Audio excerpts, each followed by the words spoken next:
This is the reassembly of the Galaxy S4 and the third step of the repair process. So once you've applied the new glass and have let it cure under a strong light source or direct sunlight for a few hours,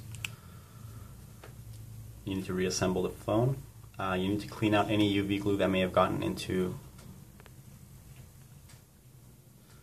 the camera lens, the proximity sensor lens, the ear speaker, the home button, and overall any UV glue that may have seeped out of the sides. One thing I didn't cover in the previous video was that if you do get any UV glue in your home button and it doesn't click normally, the solution would be to drop a few drops of rubbing alcohol onto it and scrub it really hard with a Q-tip. That breaks up any UV glue and remedies the issue of a stuck home button. So at this point, we need to reassemble the phone, and to do so we start by installing all the little components we removed earlier. Okay, let's start with the headphone jack. Just put that in place, and remember, the screw for the headphone jack is the short silver screw. It is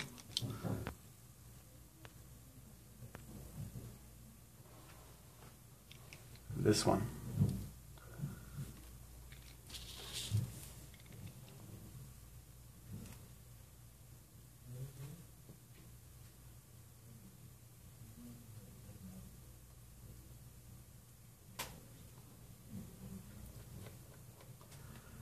Once you screw that back in, let's put back the front-facing camera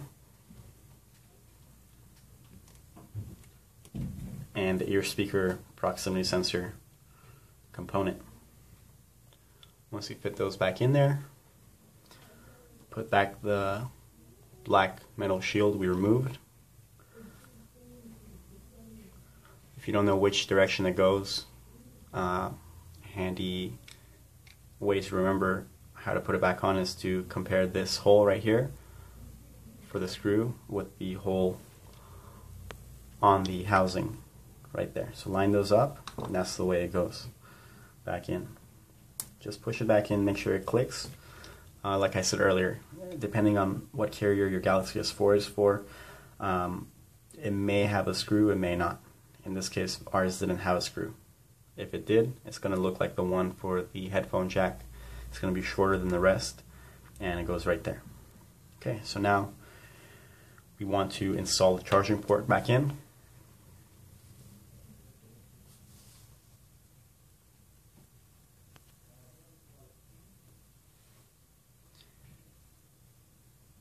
Simply just put it back in place, press it down,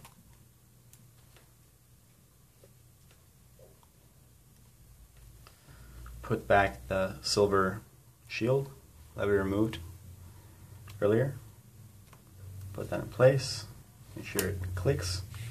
Depending on how much pressure you use to remove it, you may have slightly bent it, so it may not click, it might be loose, but that's okay. Just put it back like that. And now one of the most tedious parts of the reassembly is putting the antennas back. But first let's put back the motherboard. The same way we made sure that the flex cables were out of the way when we removed the motherboard, we got to make sure that they're bent back so the motherboard can sit flush on this assembly. So bend everything back, hold everything back, and make sure that there's nothing obstructing the motherboard. Make sure there's no screws stuck to the back of the motherboard. That's very important. Just the motherboard fits back in perfectly. Now go ahead and reconnect everything we disconnected earlier. Let's reconnect the flex cable for the front-facing camera. Let's reconnect the flex cable for the ear speaker proximity sensor. Let's reconnect the flex cable for the headphone jack, the LCD flex cable, the charging port flex cable. Remember, the charging port itself has a little flex cable that piggybacks off of it right here, And again, that flex cable is for the two buttons in the front, the back button and the menu button. One thing I didn't mention earlier was, in this case, for the AT&T, T-Mobile, and other GSM models, this flex cable is going to be short.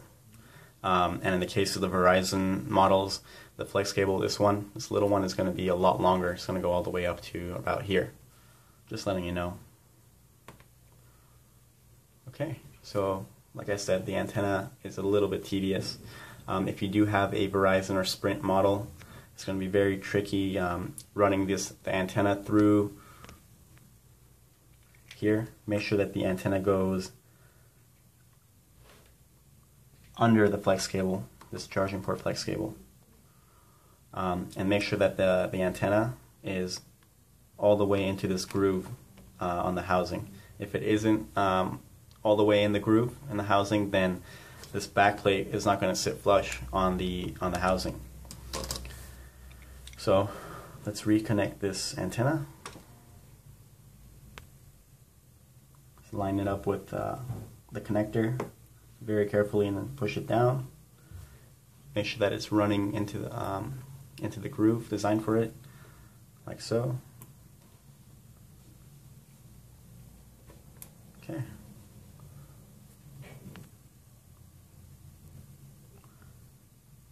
That was pretty painless this time, but usually I have a tough time with that for some reason.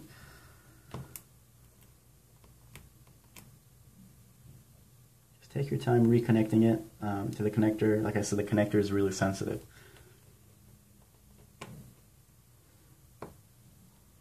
Okay, there we go. So at this point, let's go ahead and let's not forget the black screw that we removed from the motherboard. That we removed from right here. So let's take that black screw, put it back in, tighten it, and let's put back the back housing, the middle frame. So all you have to do is put it back on, make sure it clicks.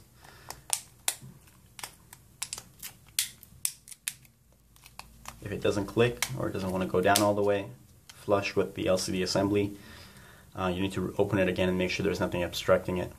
Sometimes there might be some UV glue that's dried there and it's clear, you might not see it, but just run your finger all the way around this LCD assembly before putting this on to make sure there's no sticky UV glue that may be obstructing this back plate middle frame. Alright, so now we just have to replace all the screws removed, the 9 screws.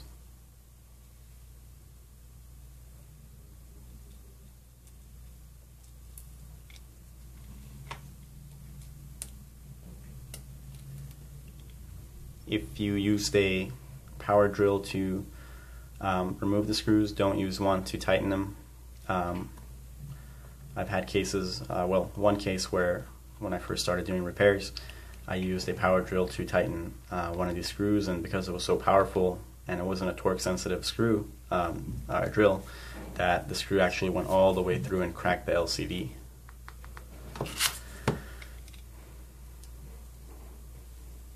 As a rule of thumb, don't use too much pressure to tighten these screws. Even if you do it by hand, you might risk over tightening it and putting too much pressure on the LCD and cracking it. Okay, so all we have to do is replace the rest of the screws. Now we just have to replace the SIM card. You got to put the SIM card back in first. Just push in until you hear it click. Put the battery back in. Replace the back cover.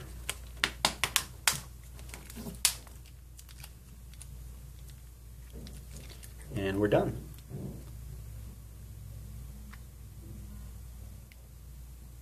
Just gotta wait for it to turn on. In the unlikely event that you damage or crack the LCD, you can purchase the LCD on our partner's website. You can use coupon code SmartKit for a $30 discount. If your middle frame is beat up or damaged, you want to replace that, you can also purchase that on their website. You can purchase the back covers. If your camera is cracked, you can purchase that part as well. and a lot of other miscellaneous parts you can purchase as well, like the speaker or the charging port. If at any point during the repair you need any assistance, please don't hesitate to contact us.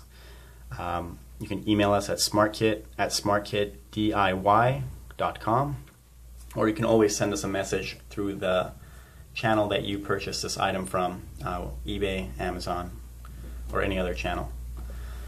Thanks for watching. Thank you for purchasing SmartKit.